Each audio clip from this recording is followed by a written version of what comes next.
ar com mais um Funimation TV, o nosso espaço para falar de anime, mangá, o mundo da cultura pop japonesa no geral e da programação da Funimation. Eu sou Leonardo Kitsune. E eu sou Mai Fujikaki. Ontem vocês tiveram um pouquinho, da entrevista com o Fábio Campos, o diretor de Assassination Classroom. E hoje a gente vai continuar com a entrevista com o elenco, né, Kitsune?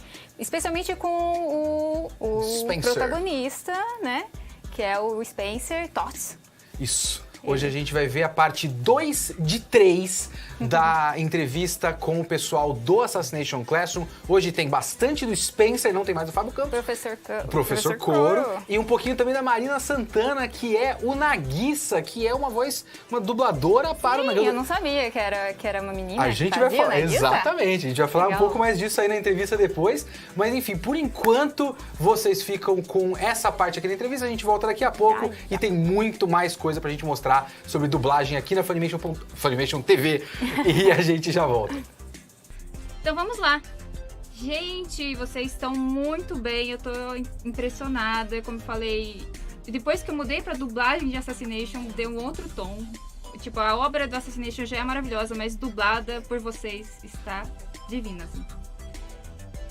Ah, que bom, fico feliz em saber, porque é esse o ponto, né? A gente conseguir trazer a obra mais para próximo da cultura e das piadas e das ideias e aquilo fazer mais sentido no geral, né? Então, ouvir um feedback desse é o grande lance. E Spencer, como assim? Você é Silvio Santos, você faz um momento National Geographic ali, é incrível. Tem de tudo, né? Tem até o Meteoro de Pegas, lá o Seiya, tem o Bob Esponja. Que é isso? Tem o Deadpool, tem Bob Esponja, tem de tudo. E é legal isso que o Fábio falou, né? Que vocês tiveram muita liberdade para interpretar, né? Para fazer essa. Eu nunca vi uma liberdade como essa, na verdade. Eu dublo, vai fazer 18 anos que eu dublo no ano que vem, e eu nunca vi a liberdade que a gente teve nesse anime. Eu nunca vi isso. Em 18 anos quase 18 anos de profissão, o nível de liberdade ali foi tão extremo que eu confesso que foi até difícil no começo, você ter tanta liberdade, ser tão tem um livre. limite. E acredito que deve ter sido o primeiro personagem seu que a Boca... Ai, olha que lindo, ele tá ali, o professor Koro tá junto, que gracinha. Então, e essa boca, né? Deve ter sido o primeiro personagem que não mexia a boca. Facilitou muito o seu trabalho nesse ponto? Não foi o primeiro, né? Mas, assim, certamente fica muito mais fácil. Ele mexe a boca, o problema dele é que ele mexe a boca às vezes. Então a gente vai fazendo sem boca, né? Vai fazendo a coisa livre.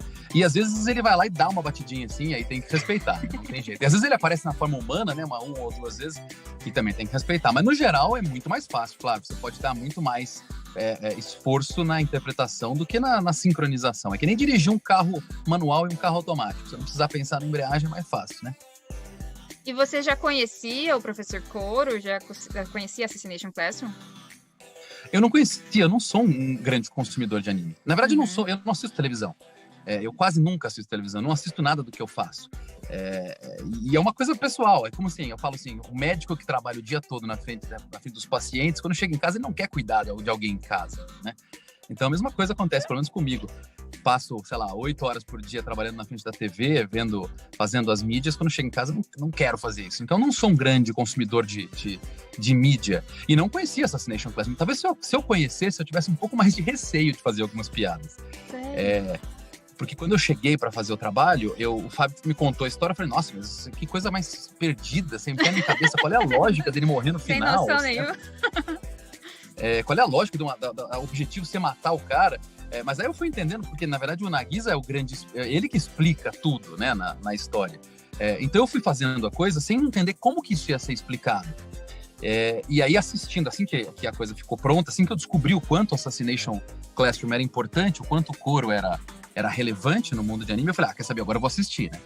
Então eu maratonei, como disse o Fábio agora há pouco, assisti tudo em poucos dias e achei sensacional. Achei a Nagisa sensacional. Eu já conhecia a Marina, aliás, a Marina é sempre espetacular, eu só elogio ela, mas foi uma surpresa para mim. Se eu soubesse possivelmente que era tão famoso assim, eu teria tido menos coragem de encarar certas piadas. Imitar o Silvio Santos foi uma coisa assustadora. Falei, será que pode falar da carta? Então, vamos fazer, não é possível. Isso foi do diretor ou foi ideia sua? Você teve que se adaptar ou não? O Fábio chegou para mim e falou o seguinte: olha, a orientação do cliente é que você, como é uma série de humor, tem muito humor, então você está livre para fazer as adaptações que você quiser. Se eu achar que você passou dos limites, eu te aviso. Se eu tiver uma ideia melhor, eu proponho. Então foi muito tranquilo. A maior parte das coisas bizarras, perdidas, totalmente perdidas, iam vindo na cabeça. Tem referência a Chaves, tem referência a Dragon Ball, tem referência a tudo que eu consegui imaginar ali. Tem uma hora que ele fala, eu não acredito que eu errei. Que burro! Imitando totalmente a Chaves. Você, então, na hora que teve que fazer o Silvio Santos, você já era acostumado a fazer? Ou você falou que foi um pouquinho diferente, né? Teve que aprender. Tudo improviso. Eu já quem não imita, né? A gente imita um pouquinho de tudo. Mas eu ouvi que ele fazia uma espécie de um show quando eu ouvi a primeira vez, ele fazendo, eu já percebi que ele estava fazendo uma espécie de um apresentador de televisão naquela hora. Quando ele falou apresentador de televisão, quando eu percebi uma coisa, mas você vai querer falar, vai, eu sei, agora já é. Ficou demais. E Marina, eu nunca imaginava que o Nagisa era uma menina. Assim, tá aquele andrógeno ali, né? A gente não sabe muito bem o gênero certo dele, mas que a dubladora era menina, que legal. Gostei muito de saber. E legal que na história dele também tem gente que fica na dúvida, né? Sim. Se ele é menino ou menina. Então, já criou uma relação aí com essa ideia, né?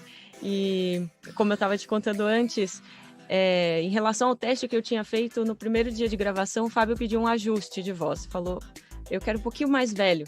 E aí foi onde eu consegui essa oportunidade de fazer um personagem grande, de sustentar por bastante tempo uma voz alterada nesse sentido. Eu já costumo gravar bastante voz alterada. Menino bem mais novinho, voz caricata, enfim, tem... Sei lá, já dublei tem até cachorro, dublou da labrador.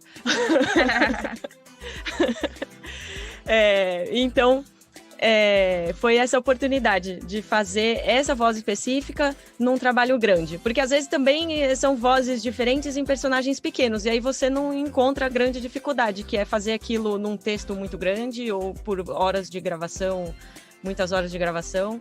Então, exigiu até um estudo específico para sustentar aquele registro de voz com tranquilidade, ter uma dicção mais tranquila, ter uma leveza na forma de falar para não parecer aquele trabalho que tem muito esforço só para acontecer, sabe? Então, para trazer essa naturalidade, depois do primeiro dia de gravação que eu entendi aonde a gente estava chegando, o que aquilo ia virar e tal, eu falei, eu vou estudar. E fui. Você viu agora a entrevista com o Spencer Totti, e que incrível, o cara também, ele é estudado, ele fez direito, ele é mestre em direito, como assim? O homem é um gênio! Um gênio! Não só talentoso como ator, mas também, né, na área de jurídica, que interessante, né? E é muito legal a gente ver quando os caras adotam a história, né? Na entrevista do Fábio Campos teve um pouco falando que ele não ensaiava. Na dublagem, o que ele quer dizer com isso é a questão de você ouve o áudio, aí você tenta uma primeira pra ver como fica, e aí depois você vai pra valer. O Spencer ia ouvindo, ia fazendo, ia gravando e ficava. Era numa tacada só. E assim, eu tenho pouca experiência de dublagem. Fazer isso é difícil pra caramba. E o resultado... Ele é talentoso e ele tem também um pouco aquela coisinha do professor Coro, eu acho, né? Então, até tem nele, então já fica mais fácil. O resultado ficou como se ele tivesse estudado o texto por anos aí. Ficou um ótimo resultado. Ficou melhor que o original. Então, eu não sei nem se eu quero algum dia conferir o original. Já tá naquele estágio de... Assassination Classroom é em português pra mim. Eu não quero saber de mais nada. E a gente teve uma palhinha da parte da Marina. Amanhã a gente vai ter mais amanhã, Tem mais Marina Santana, que é o nosso Nagisa. Por enquanto, a gente fica com Attack on Titan. E amanhã tem mais as entrevistas com o elenco de Assassination Classroom. A gente já volta. A gente já volta.